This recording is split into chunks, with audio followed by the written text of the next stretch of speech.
Vamos agora à última pergunta. Convidamos o conselheiro da FEComércio, Arthur Koenig, para se dirigir aqui ao púlpito e fazer a pergunta, por gentileza.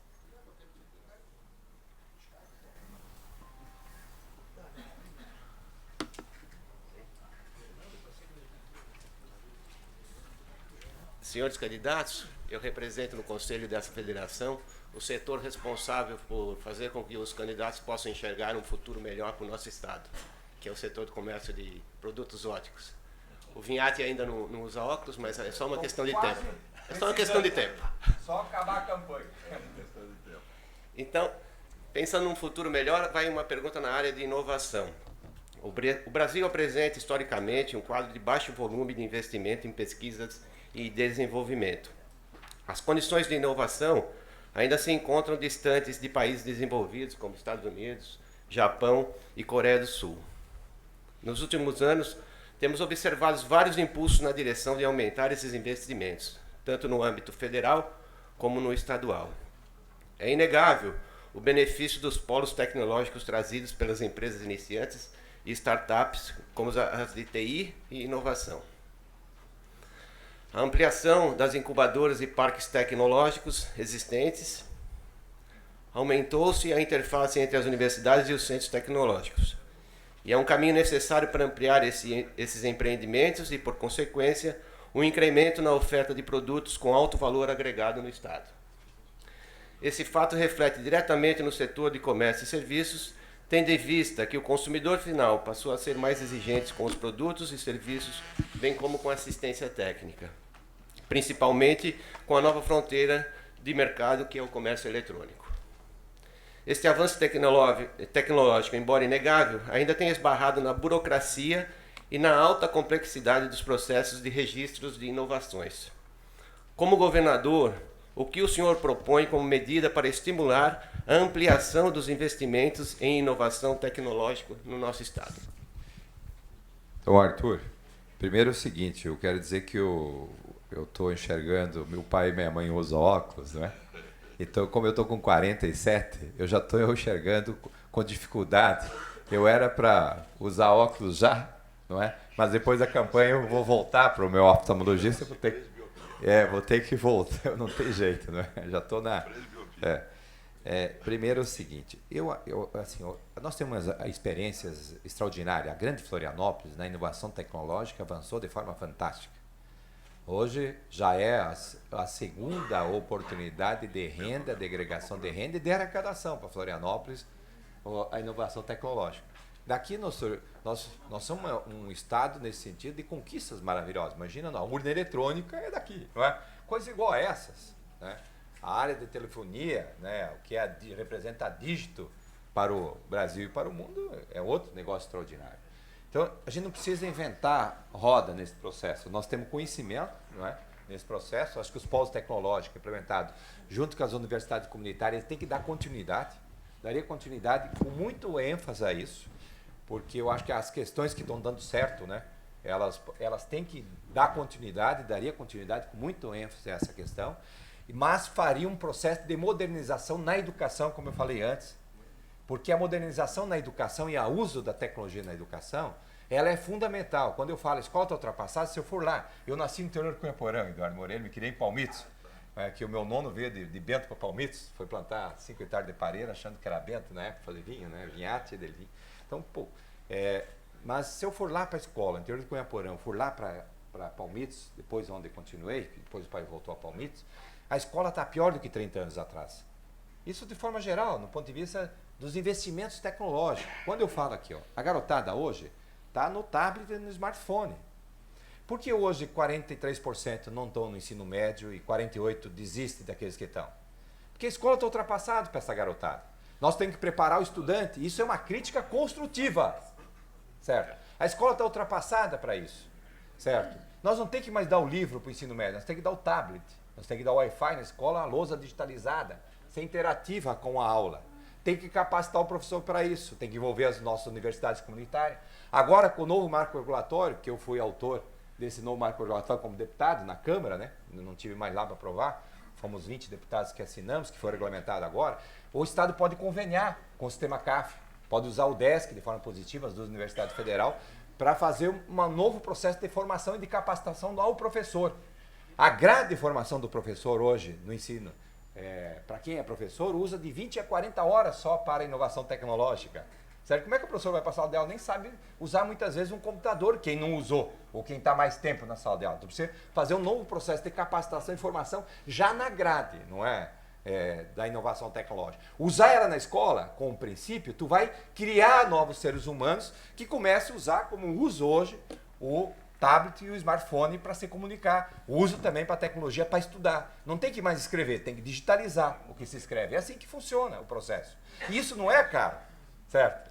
Isso dá uma possibilidade nova para nós transformar Santa Catarina num modelo educacional totalmente diferente dos modelos tradicionais no Brasil. Com uma possibilidade diferente nesse processo todo. Valorizando o professor também, porque se não valorizar o professor e formando o professor para a área de exatas que muitas vezes não tem. Construção de perspectiva igual a essa é criar seres humanos que pensem que ágil. Eu tenho lá em casa os dois meninos, um de 13, a Marcelei está aqui, né?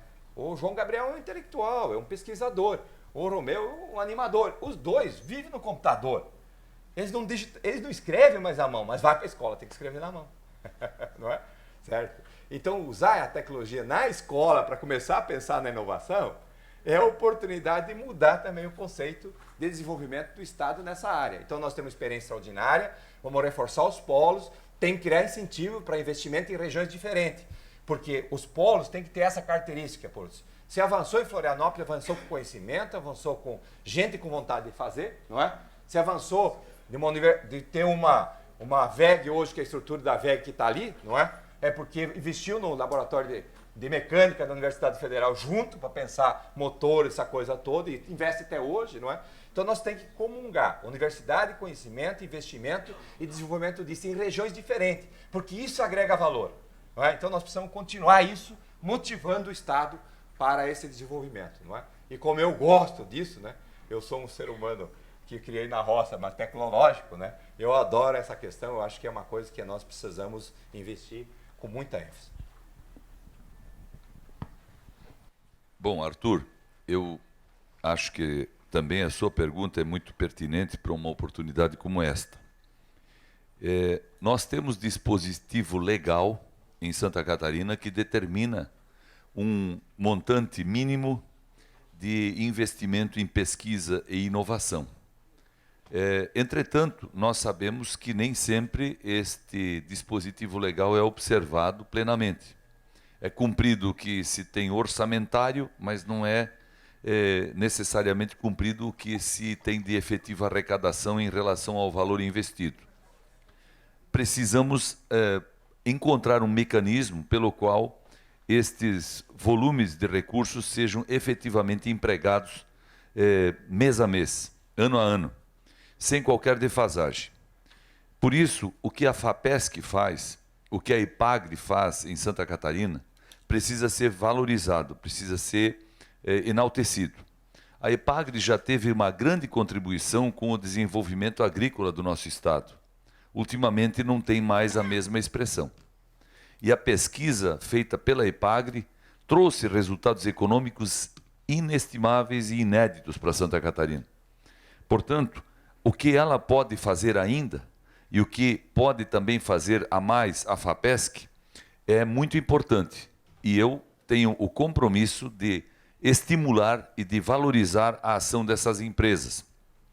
Dizendo aqui, e pela primeira vez, que na EPAGRE e na FAPESC não haverá um único ocupante de cargo de direção indicado politicamente.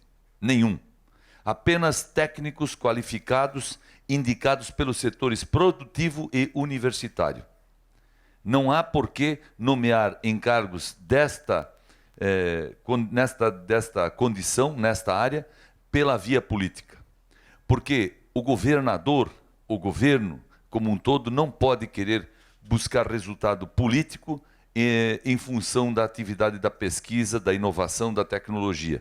Ela tem que ser sempre vista como uma atividade indutora do desenvolvimento e precursora do próprio desenvolvimento.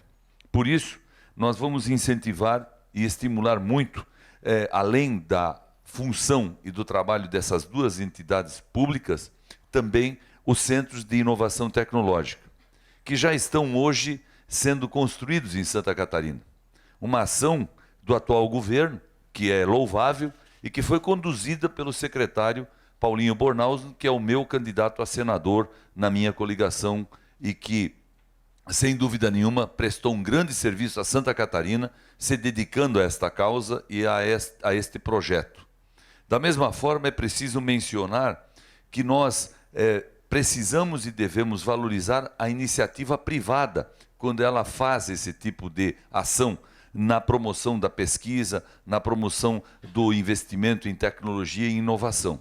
Por isso, nós entendemos que as empresas que assim procedem, nós devemos colocar no âmbito do governo como preferenciais em determinados programas que o governo realiza visando o crescimento econômico e desenvolvimento. Por exemplo, no Proemprego, por exemplo, no Prodec, tem que ter uma componente que também seja considerado. Se a empresa investe em tecnologia, em inovação e em pesquisa, ela tem que receber um tratamento diferenciado e privilegiado na concessão daqueles benefícios. Hoje, a análise é meramente econômica. Nós também temos que fazer análise pelo lado dos investimentos que ela realiza em benefício da própria sociedade e da economia. Por último, eu tenho no meu plano de governo também mencionado que nós vamos direcionar muitas forças, muitos recursos e incentivos também para a criação de novas empresas que estejam voltadas para esta área da tecnologia e da inovação. As microempresas que puderem se criar nesta área certamente terão grandes benefícios fiscais para poderem avançar. Em Rio Negrinho eu conheci um empresário que fabrica lâmpadas LED há mais de 3 anos. É ele e mais 2 funcionários. Alta tecnologia, portanto. Não tem nenhum benefício fiscal ou público para tocar seu negócio. E foi lá que eu aprendi. Vamos ter que fazer isso porque talento e empreendedorismo não faltam em Santa Catarina. E ciência e conhecimento também não. Então nós temos que estimular uma nova fase até para melhorar a renda do trabalhador catarinense, que aumenta graças à qualidade do emprego que isso vai gerar. Tá bom. Bem, esse é o tema do momento e os dois se empolgaram aqui com razões, né, óbvias. Né, Arthur? Mas até estava lembrando dessa área, o Luiz Henrique tentou a todo custo, não sei se o Paulo foi junto, trazer a Calvais para se implantar em Santa Catarina. Zeiss, né? Esteve lá na Alemanha, mas acabou não dando certo. Mas, de qualquer maneira, Santa Catarina tem um dos melhores modelos educacionais do Brasil, a nível superior. O sistema CAF, as universidades comunitárias, elas estão espalhadas em cada canto. A de Santa Catarina, com centenas de milhares de estudantes em todos os setores. O governo do Estado, então, quando é bom, o candidato dele ao Senado. Quando é ruim, o Raimundo Colombo, que é o atual governador. Claro que foi uma decisão do governador. Nós estamos investindo 69 milhões de reais na construção desses centros de inovação, que nada mais serão do que incubadoras para o desenvolvimento de novas tecnologias. Claro que as associações empresariais, todas elas, participam. Então, é um setor que vai ter as universidades, por exemplo, a inteligência das universidades, que frequentemente não tem a oportunidade de se manifestar, junto com o espírito empreendedor do catarinense, através dos seus representantes, das associações empresariais e o governo do Estado, para que juntos nós possamos estabelecer polos, como foi feito em Florianópolis há décadas atrás, 20 anos, não faz tanto tempo assim, e Florianópolis hoje, talvez a maior receita para o município venha exatamente do setor de tecnologia. E nós temos, adicionalmente, o Sapiens Park, que foi, a gente passa lá e vê os empreendimentos, as empresas de tecnologia que cresceram aqui em Florianópolis e que estão lá se instalando no Sapiens Park com incentivos do governo do Estado. O governo do Estado não apenas está disseminando por Santa Catarina nesses centros de inovação para que nós possamos agregar tecnologia, qualificação de mão de obra, porque nós estamos no mundo atraindo empresas. Vocês acham que a BMW viria para Santa Catarina se não tivesse analisado a condição de desenvolvimento e de viabilidade tecnológica da mão de obra que vai trabalhar naquela importante fábrica que é uma grife mundial? Então, Santa Catarina está no caminho certo. Eu não sei dizer agora os incentivos, mas eles existem para atrair. Então, o que nós estamos fazendo é a construção desse censo, porque o primeiro, me parece que vai começar em Tubarão, e são 8 ou 10 já espalhados por toda Santa Catarina, para que nós tenhamos, volto a repetir, a parceria das universidades com empresários e o governo do Estado, para juntos encontrarem os melhores caminhos para o nosso Estado. Obrigado. Obrigado, candidato. Lembrando que